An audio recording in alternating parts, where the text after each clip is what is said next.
Buenas noches, mi nombre es Ana Alejandra Montoya de la Universidad CUM. En el día de hoy vamos a abordar unas temáticas de la asignatura Mercado de Divisas de la carrera Negocios Internacionales. Iniciamos hablando lo que es el mercado de divisas.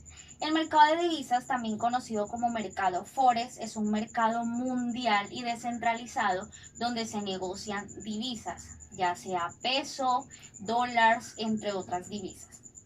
El mercado de divisas se divide en dos segmentos básicos, los cuales son muy importantes. Uno de ellos es el mercado de contado o spot, o el mercado de a plazo o forward.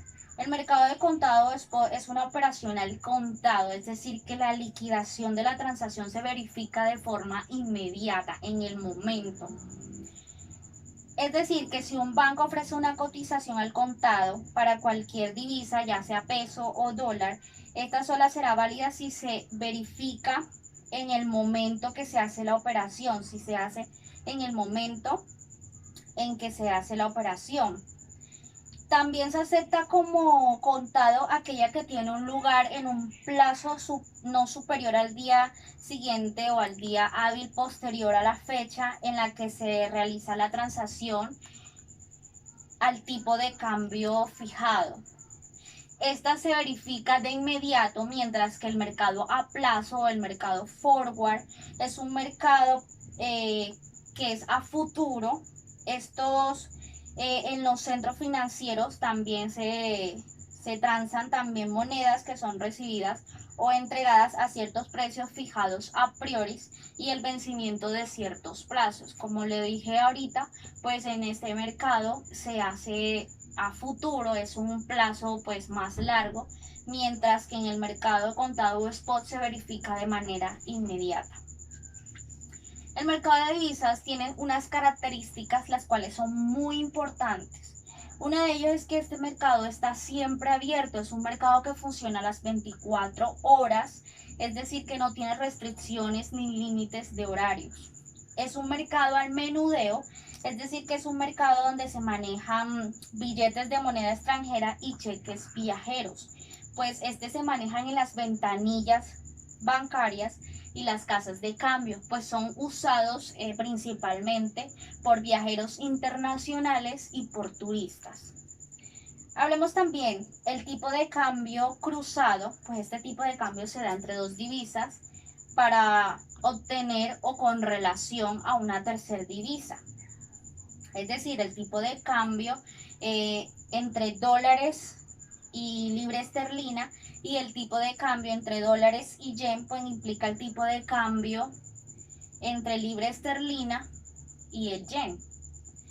Hablemos también sobre la tasa de cambio. La tasa de cambio es el precio de una moneda con respecto a otra, es decir, el precio de una divisa con respecto a otra. ¿Cuántas unidades de divisa necesito yo para obtener otra divisa? En este caso, ¿cuántas unidades de monedas pues nacionales necesito para obtener una divisa extranjera o una moneda extranjera? Hablemos del cambio fijo. Pues en este se da la intervención del banco directamente, quien es la autoridad en cuanto a determinar si el precio de la moneda, si sube o baja, pues aquí no interviene otro agente, simplemente el banco directamente, pues este determina la tasa de cambio en cuanto a la economía. Mientras que el cambio flexible, en este interviene lo que es la oferta y la demanda, es decir, los oferentes y los demandantes en cuanto a si la moneda con respecto a otra moneda o con respecto a otra divisa está siendo devaluada o está siendo reevaluada. El mercado de divisas tiene unos participantes, los cuales también son fundamental en este mercado.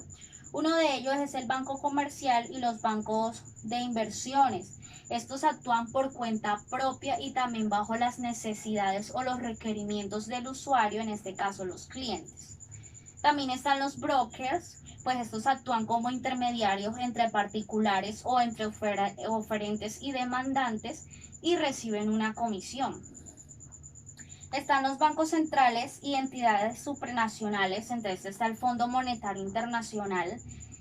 Estos son responsables de la emisión de la moneda del país y la administración y control de las ofertas monetarias. Fondos soberanos. Estos se invierten en activos en moneda extranjera, pero sus ingresos derivan de las privatizaciones de las empresas, es decir, de sus materias primas, ya sea el gas, el petróleo, entre otras materias primas. También están los fondos y entidades de inversión. Estos intervienen en los mercados de divisas con fines especulativos o con el fin de tener rendimientos, pues es algo especulativo, no es algo seguro, sin embargo, esperan recibir un rendimiento. Están las entidades no financieras, pues son empresas multinacionales, las grandes empresas, los inversores. Estos intervienen en los mercados de cambio, pero lo hacen por motivos ya sea comerciales o por motivos de inversión. Y por último están los participantes o los especuladores que lo hacen, estos invierten o acuden al mercado de divisas, pero lo hacen con motivos especulativos.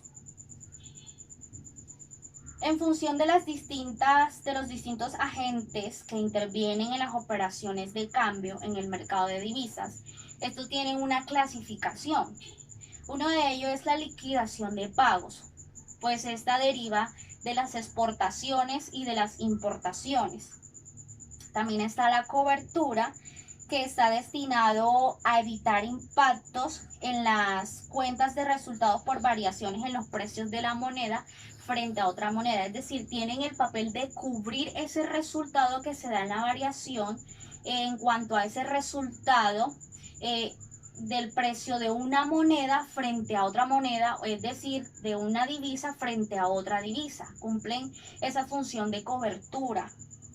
Especulación. Se busca un rendimiento o beneficio por las oscilaciones de los precios del mercado.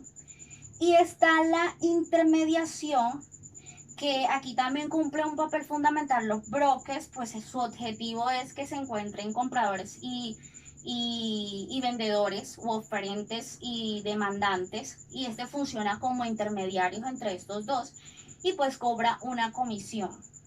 Está la intervención realizada por los bancos centrales de manera individual o coordinada con otros bancos con el objetivo o su funcionalidad de influenciar su moneda.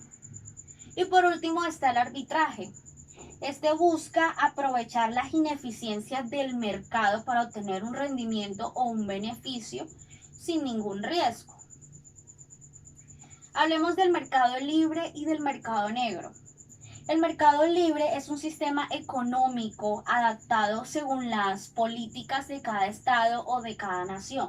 Por ejemplo, en nuestro país, en Colombia, tenemos un sistema de cambio libre en los que el patrón es la oferta y la demanda, es decir, los oferentes y los demandantes.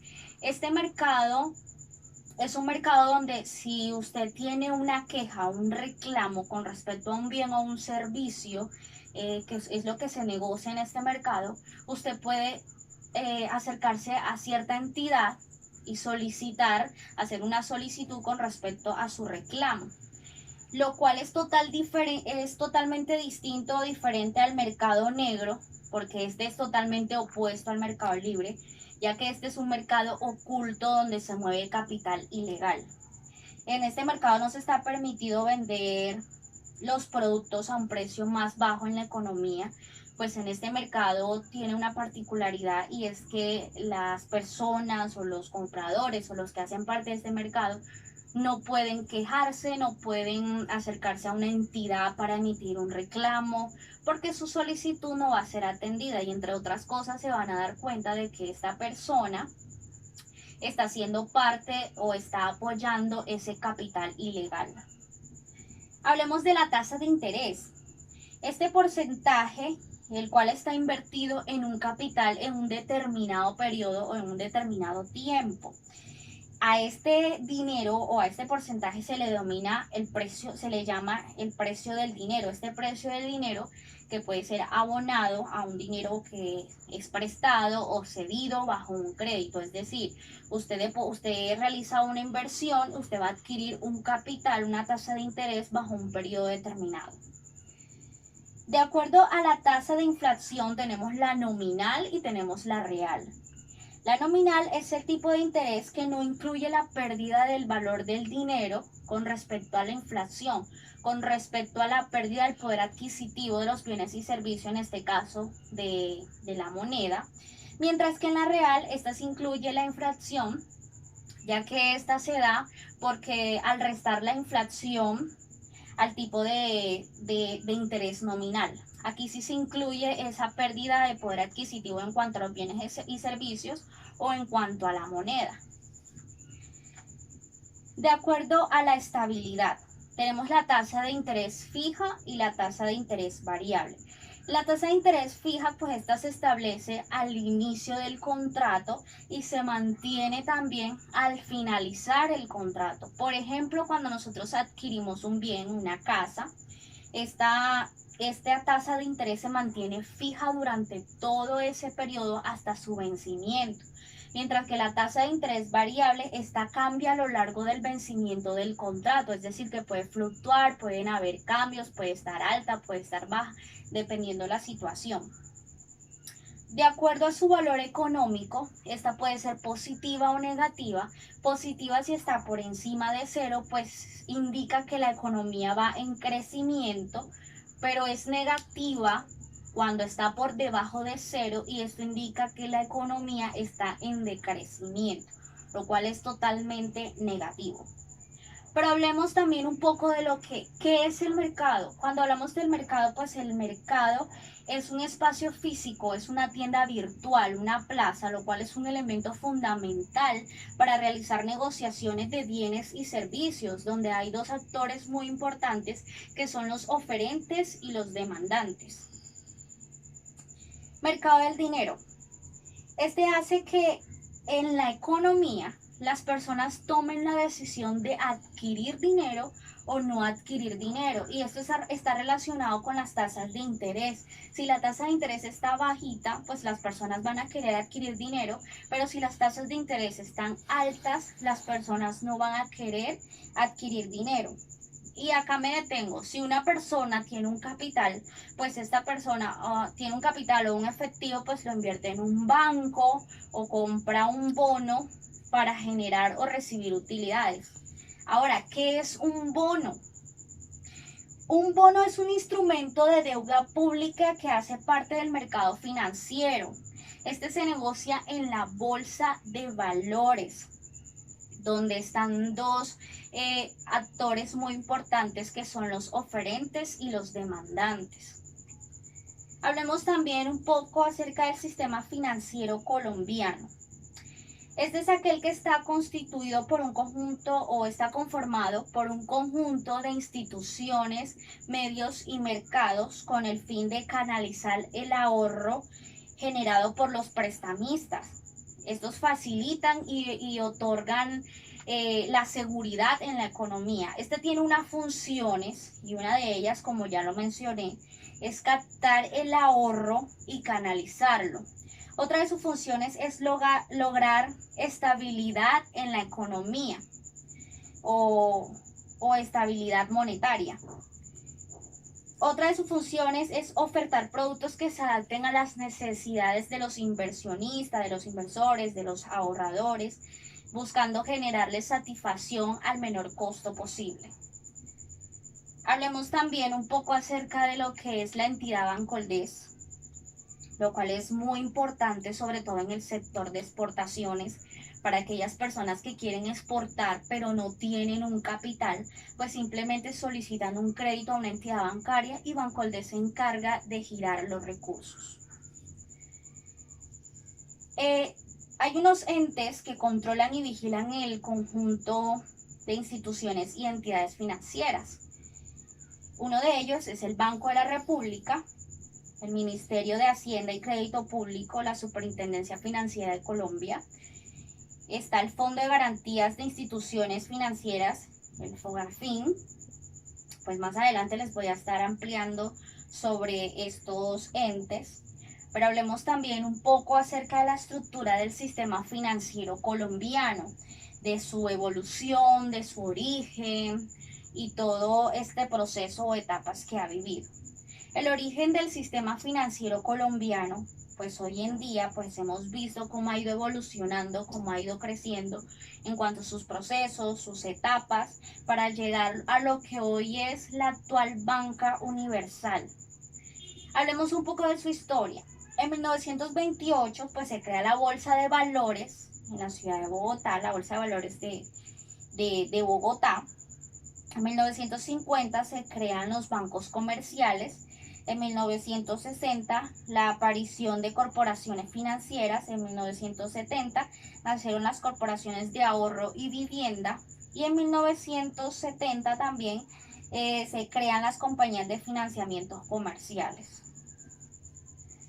¿Qué es el Banco de la República o qué función tiene el Banco de la República? El Banco de la República es y ha sido parte del sistema financiero colombiano desde hace mucho tiempo, y es allí donde se regula y controla toda la emisión de monedas y billetes. El Banco de la República tiene una función muy importante, y es que regula a todos los bancos que están por debajo de él. En pocas palabras, el Banco de la República es el papá de los bancos. La Superintendencia Financiera Colombiana. Esta es una entidad también encargada de la inspección, vigilancia y control sobre aquellas personas que realizan actividades financieras. Se encarga de vigilar, de controlar y regular. Historia del mercado cambiario. En los años 2500 a.C., en la ciudad o en el lugar de Egipto, en Egipto, nace la moneda del metal. En los años 600 a.C. nace la moneda de oro. Pues en Mesopotamia, en Egipto, pues esta moneda era acuñada por ellos mismos. En 1967, Colombia adopta este sistema cambiario, donde empieza a intervenir el Estado.